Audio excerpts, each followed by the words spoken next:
Bill Gates is in trouble. The founder of Microsoft has faced scandal after scandal. This week, one of his major adversaries, RFK Jr., had his confirmation hearing in front of the Senate to be the next U.S. Secretary of Health and Human Services. RFK Jr. has been a vocal critic of Bill Gates. I'm going to explain why this is such a big deal and why Bill Gates is in serious trouble as the truth starts to come out.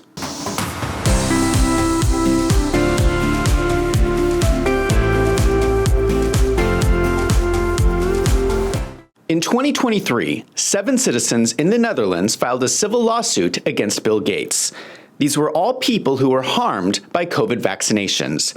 They are suing Bill Gates, alleging that he made false statements to government authorities in order to promote the vaccines. This raises an interesting question. During COVID, did Bill Gates knowingly mislead people? Did he say the vaccines were more effective than they actually were, or did he hide any negative side effects? It's obvious that Bill Gates was trying to push everyone to take the vaccines. If he intentionally made false statements, that could be fraud. Right now, this is just a small court case in the Netherlands, but it could become a case in America. That is what Bill Gates is probably worried about. If he did commit fraud during COVID, he could be sued by Americans, which could become a massive lawsuit. Even worse, he could be arrested, charged criminally, and sent to prison. Remember also that the Bill and Melinda Gates Foundation is the second largest donor to the World Health Organization after the US, with a donation of $689 million per year. Do you think with that kind of money that Bill Gates has some influence over what the WHO does? Well, we know that the US Congress just issued a report that the WHO engaged in corruption with China during the pandemic, including withholding information and providing misleading data. How much was Bill Gates involved in those decisions that affected all of our lives? RFK Jr. has even said publicly that what Bill Gates did was criminal. Don't look into Anthony Fauci's head. I don't look into Bill Gates' head. I don't say he did this because he was greedy or because he was manipulative. I just lay out what they did, and the story speaks for itself. And, you know, it's a story of people involved in really terrible, immoral, homicidal, criminal behavior. People do not realize that this feud between Bill Gates and RFK Jr. has been going on for a while. This is Bill Gates talking about RFK Jr. in 2017. Then the second time I saw him was the March after that, so March 2017 in the White House. In both of those two meetings, he asked me if vaccines weren't a bad thing, because he was considering a commission to look into ill effects of vaccines. And somebody, his name is Robert Kennedy Jr., was advising him that vaccines were causing bad things. And I said, no, that's a dead end. That would be a bad thing. Don't do that. So back in 2017, Bill Gates was talking to Trump about pushing vaccines, and RFK Jr. had some concerns. Now, the mainstream media has done their best to smear RFK Jr. as an anti-vaxxer. Let me try and clear away the nonsense. This is my understanding of RFK Jr.'s position. Here's a comparison of the vaccine schedule for babies in 1986 versus today. There are so many more shots. RFK Jr. is simply asking the question, why are we doing this? Has anyone stood back, looked at the big picture, and asked the question, is this necessary? I've got to say, looking at this photo, that looks like a lot of shots. I was born in 1980, so this is the shot schedule I received. I'm fine. Everyone I grew up with is fine. We didn't need all of these shots. Have any of you noticed this, or is this just me?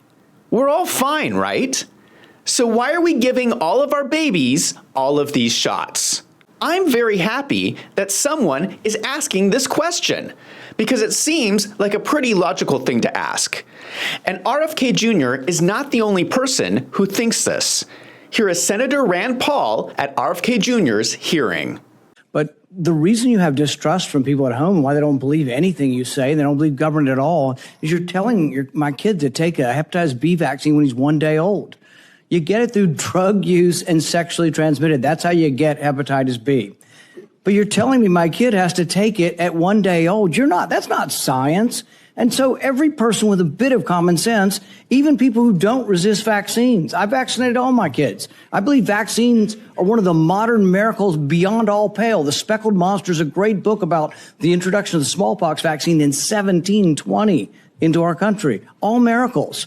But I'm not a one-size-fits-all. It's not all or nothing. I chose to wait on my hepatitis B vaccine, and we did it when they went to school. Does that make me an awful person? Does that make me an anti-vaxxer because I questioned the government dictate of whether I do it? And I'm not speaking for anybody else. I'm only speaking for myself. But for goodness sakes, let's have an honest debate about these things. Another example of this ongoing feud, RFK Jr. allegedly posted this meme of Bill Gates on his Instagram page. Now, it looks like he's removed this post, so I cannot confirm this, but it has been widely reported on. It says, "We get rid of cash and coins, we give you a chip, we put all of your money in your chip. If you refuse a vaccine, we turn off the chip and you starve." The media lost their minds about this post, claiming that RFK Jr. is accusing Bill Gates of putting microchips into vaccines. I think they're missing the point. I think RFK Jr. is making a statement that Bill Gates' philosophy on vaccines seems less based on science and more based on asserting government control. This week, RFK Jr. faced questions during a Senate confirmation hearing. This is him entering the meeting to enormous applause.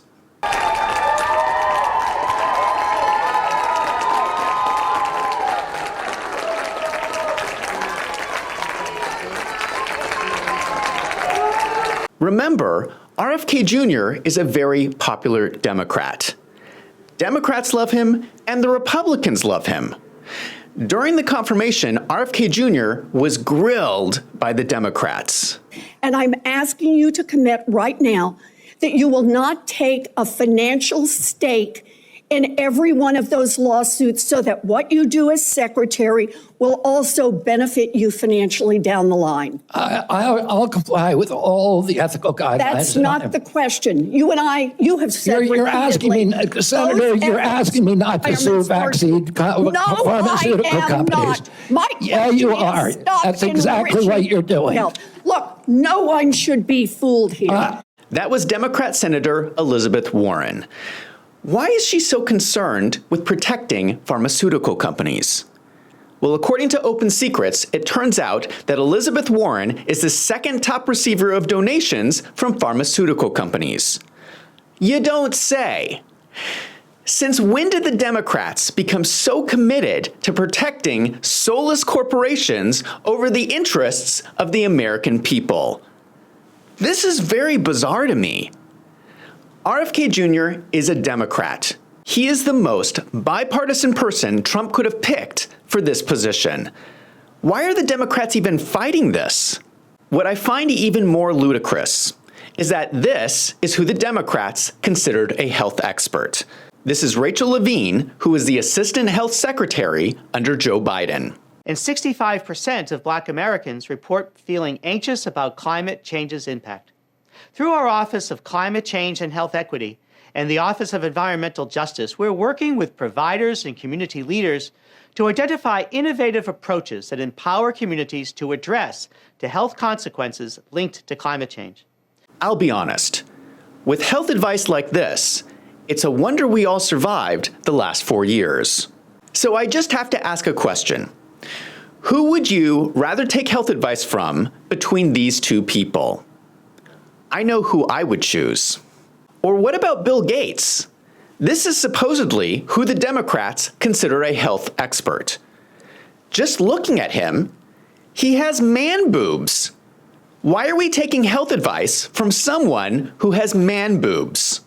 If RFK Jr. takes power, Bill Gates has to be very nervous about the truth coming out about what he has done.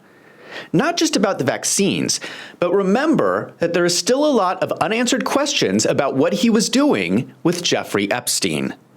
Do you remember this interview? It was reported that you continued to meet with him over several years, and that, in other words, a number of meetings. What did you do when you found out about his background? Well, I've said I regretted having those dinners, and there's absolutely nothing new on that. Is there a lesson for you, for anyone else looking at this? Well, he's dead, so in general, you always have to be careful. Does anyone else think that is a really creepy answer? He's dead? I would not be surprised if the FBI actually knows more about what happened with Bill Gates and Jeffrey Epstein, and the truth just has never come out. If Bill Gates is more involved and he's been lying to us, it could explain why he seemed so nervous in that interview. Let me also point out that this is not the first time that Bill Gates has had trouble with the law. Here is his mugshot from a traffic violation in Albuquerque, New Mexico.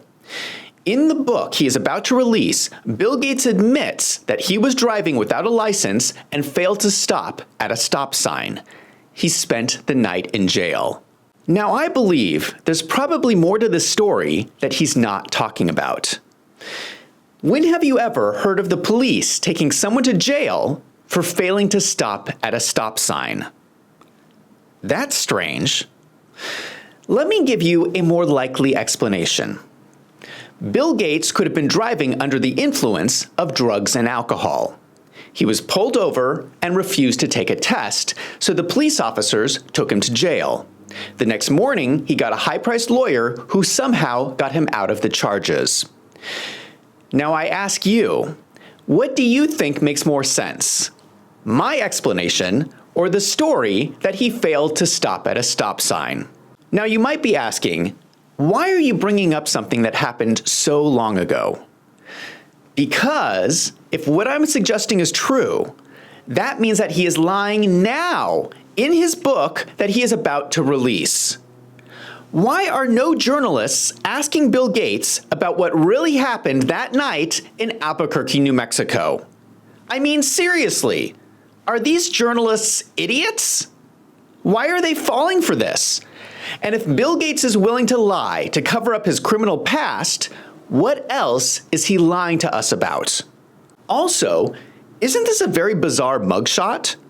Why does he have that creepy smile? What seems really suspicious to me is that Bill Gates has been going on a press tour. He's been promoting his new book coming out, scheduled for February 4th. So he's been planning for this for a while. Now ask yourself this question. He could have picked any day to release this book. Why did he choose to release it a matter of weeks after the new president took office? This was planned. Either he knew he needed a lot of good press to combat a Trump presidency, or he was planning to use it to skyrocket his career during a Democrat president. As part of his press tour, he gave this interview to the Wall Street Journal. Have you met Donald Trump since the election? Yeah, I had a chance to go have a long and actually quite intriguing dinner with him.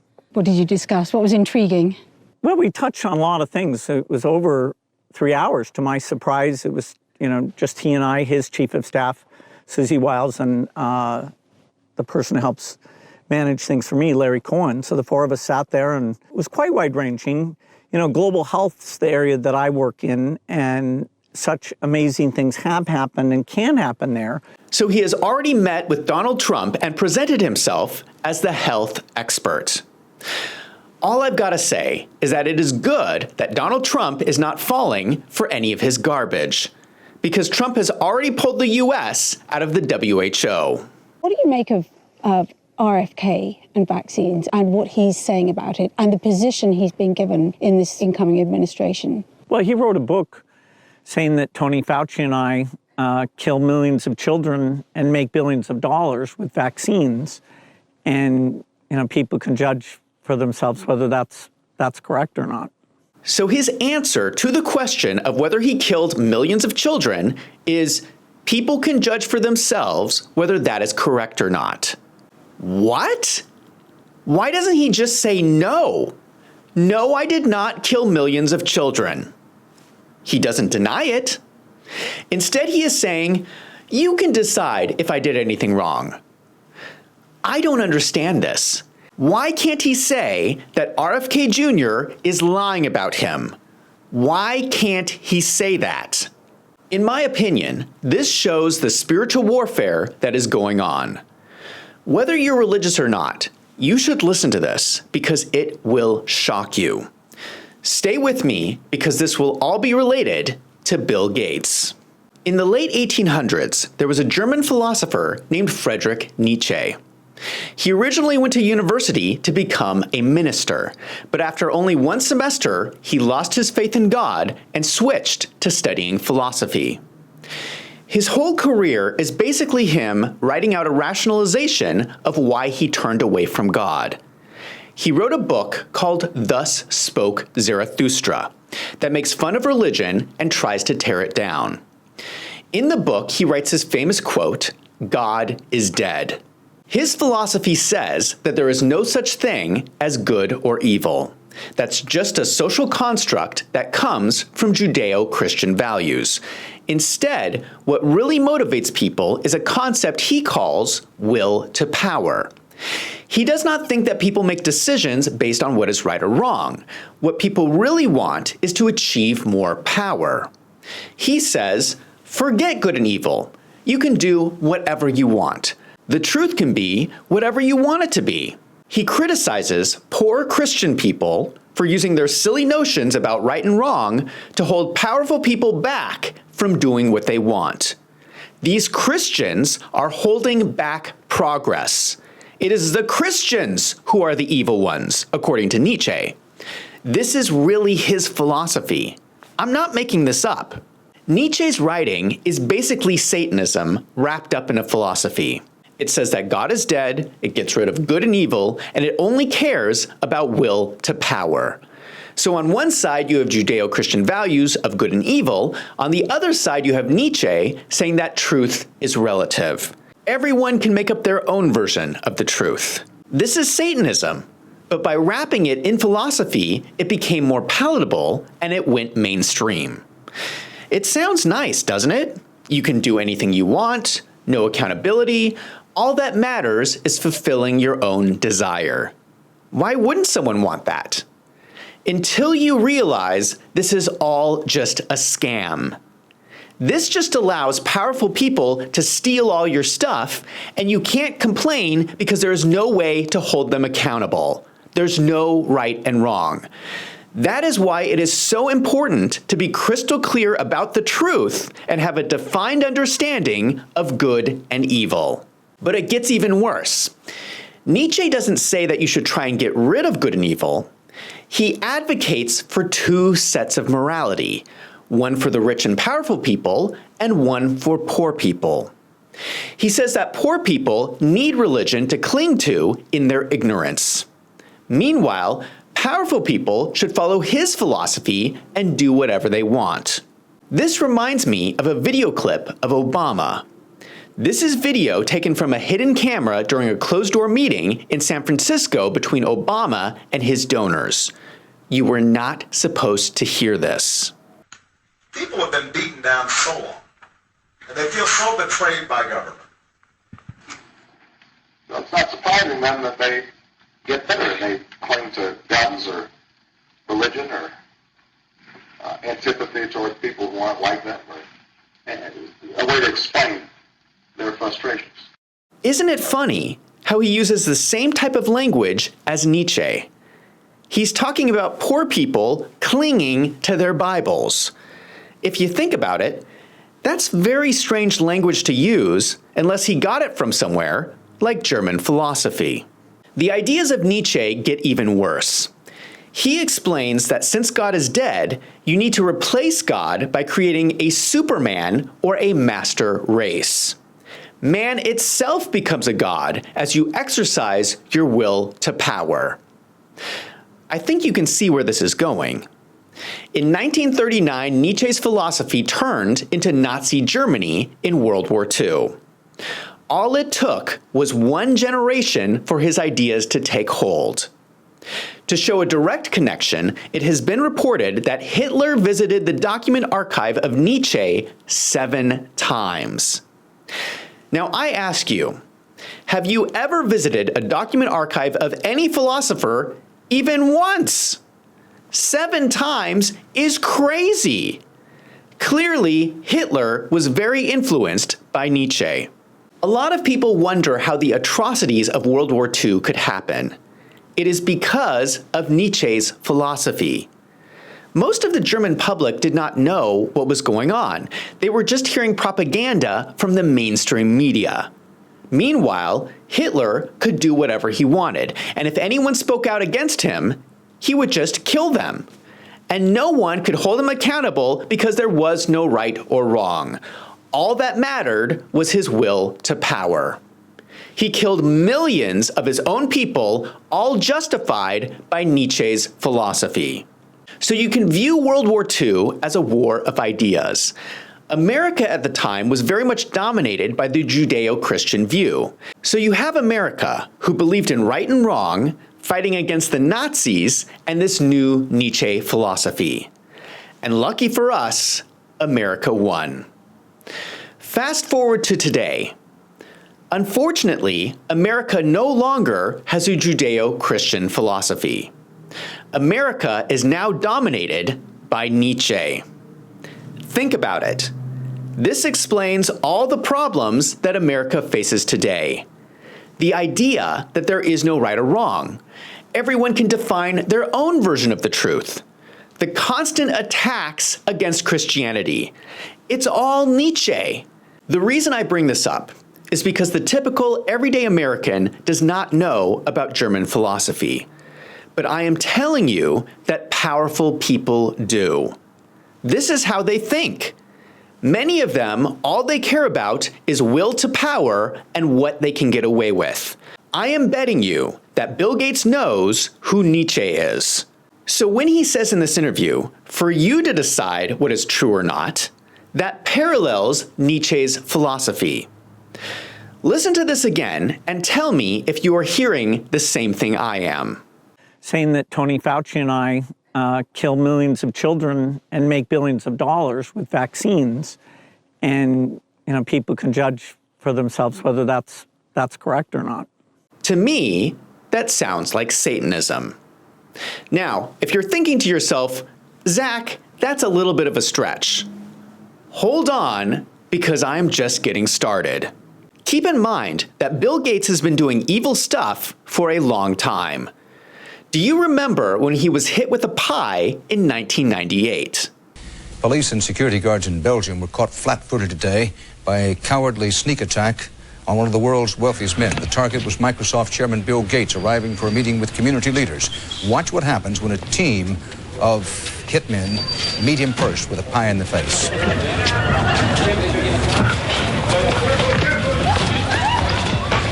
Gates was momentarily and understandably shaken, but he was not injured. The hit squad piled on with 2 more pies before one of them was wrestled to the ground and arrested. The others, for at least the moment, got away. Gates went inside, wiped his face clean, and made no comment. He then went ahead with his scheduled meeting. No word on the motive for this attack. Most people don't know the full story about why the protester did that.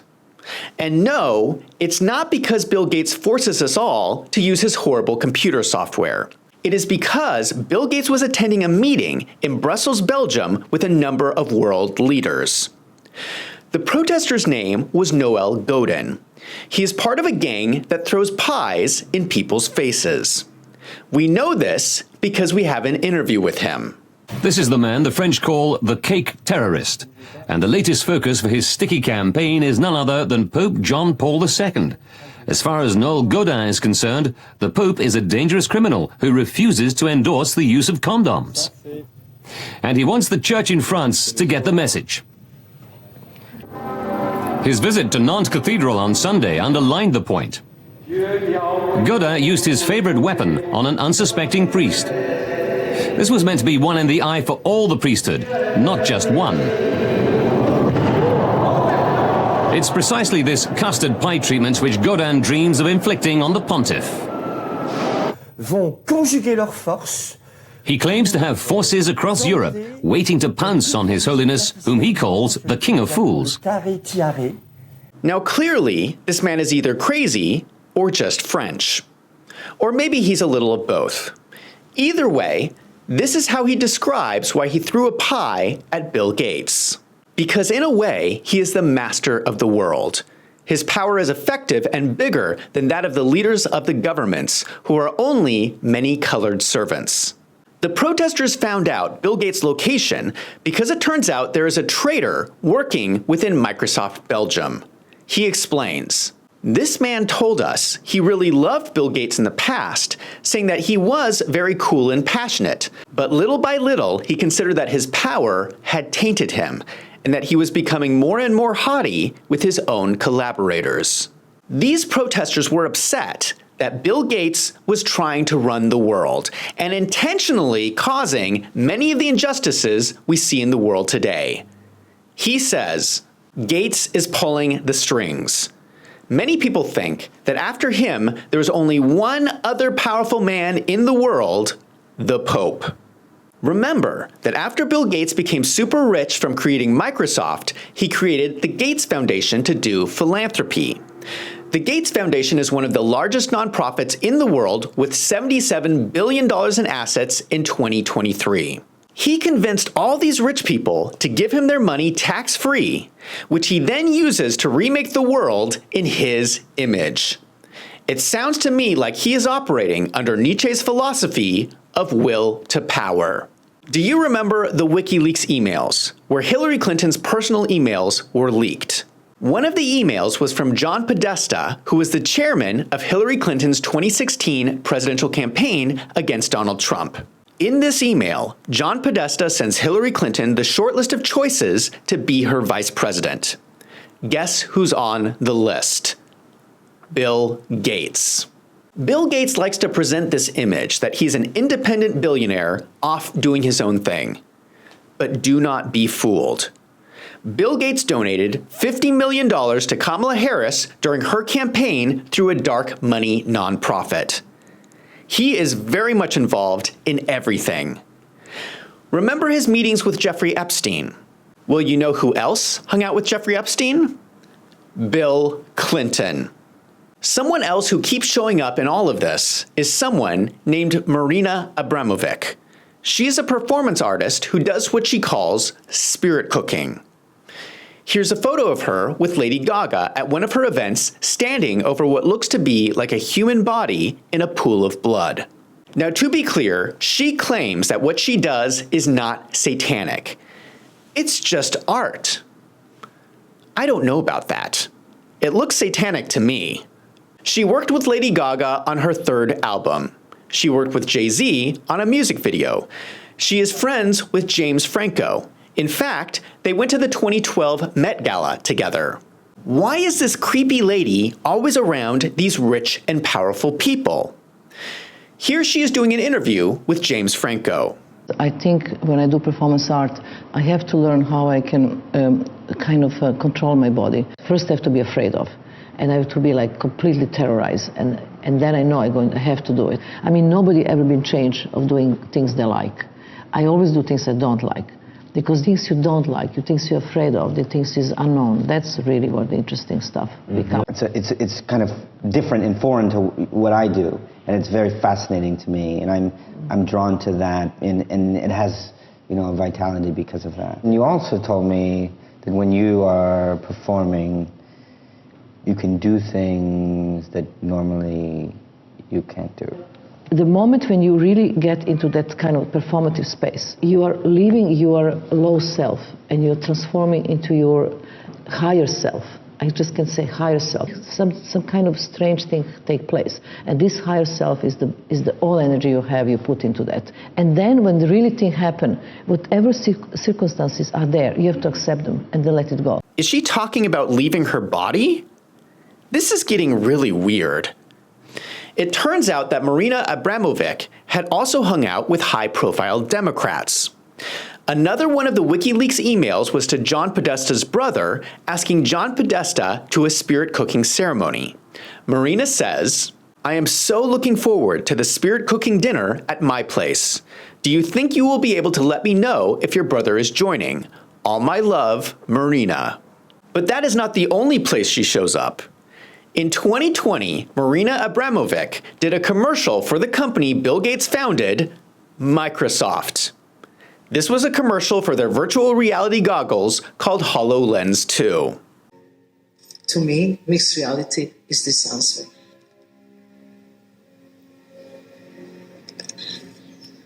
This was a unique opportunity to take the most legendary artists working now and capture them in such a way that they are translatable forever. There was always a question what you buy when you buy performance. You buy the video or you buy the additional photographs. Here, you actually can have the artist's presence in your collection. The first thing that we had to figure out was you had to feel that you were in the room with Marina, not a document of Marina. HoloLens 2 was created by people who quite clearly have an interest in the audience forgetting that they are using technology. So the purest expression of artistic intent can happen. Now why, out of all the tech companies in Silicon Valley, is she doing a commercial for Bill Gates' company? You have to admit, this is getting a little strange. Why are all these people related?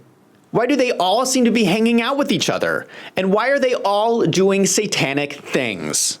Now, there have been rumors for some time about Satanism in the highest levels of the Democrat Party. Here, Barack Obama even talks about it. I was reading the other day, there's a guy on the radio who apparently Trump's on his show frequently. He said, me and Hillary are demons. Said we smell like sulfur. Ain't that something?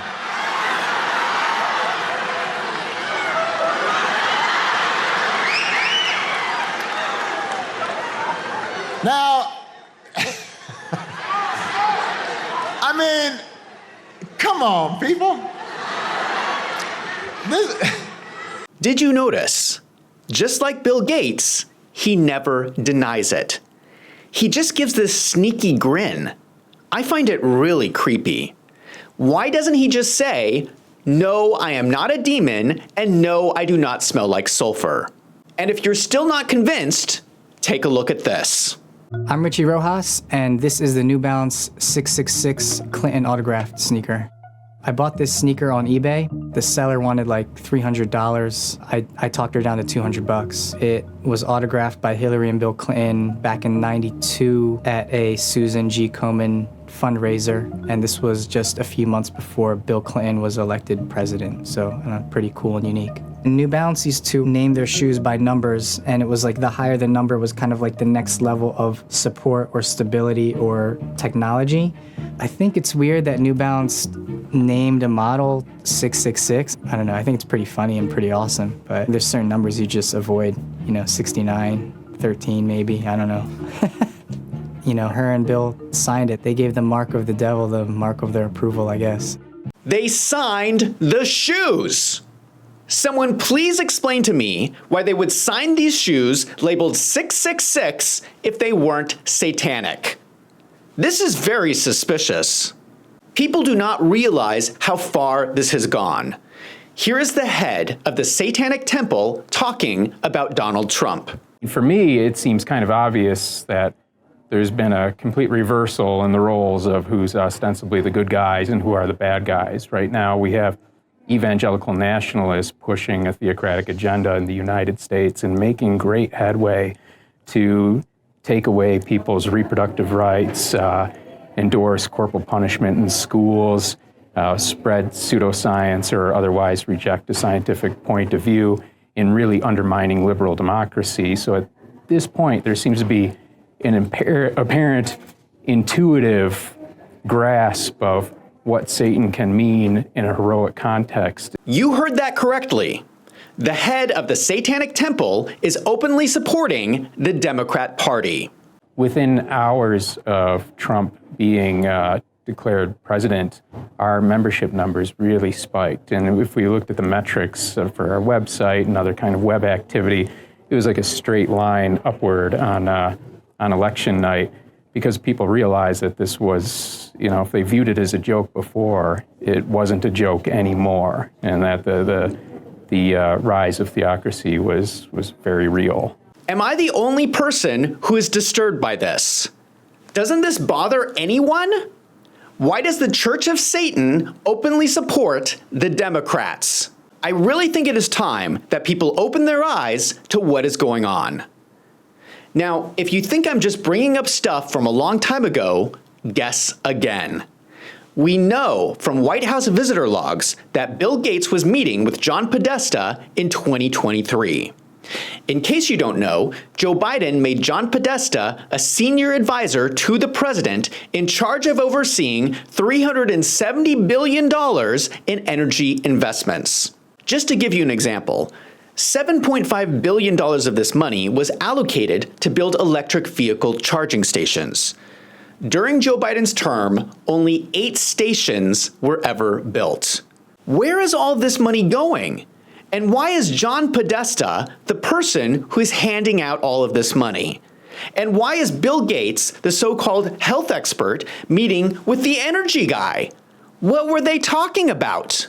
You should also know that John Podesta's brother, Tony Podesta, the same brother from the email with Marina Abramovic, has a lobby firm in Washington, D.C., where he represents the Chinese telecom company Huawei Technologies. In case you don't know, Huawei was placed on the U.S. trade restriction list out of fear that China was using the technology to spy on Americans. This is concerning given the Chinese corruption allegations against Joe Biden. I think Bill Gates has a lot to be worried about here.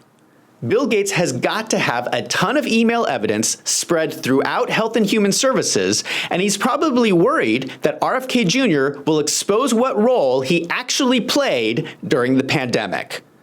Also, Bill Gates has got to be worried about people looking into all of his connections with all of these different people, including Jeffrey Epstein and including Satanism.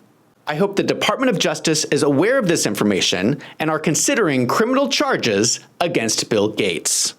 Now I want to hear from you. If you like this video, don't forget to hit that subscribe button so you don't miss out on future videos. And if you found this video helpful, consider signing up for a monthly membership on my website, wolvesandfinance.com. For $6 a month, your support helps me to keep making these videos. I'm Zach from Wolves and Finance. Thank you for watching.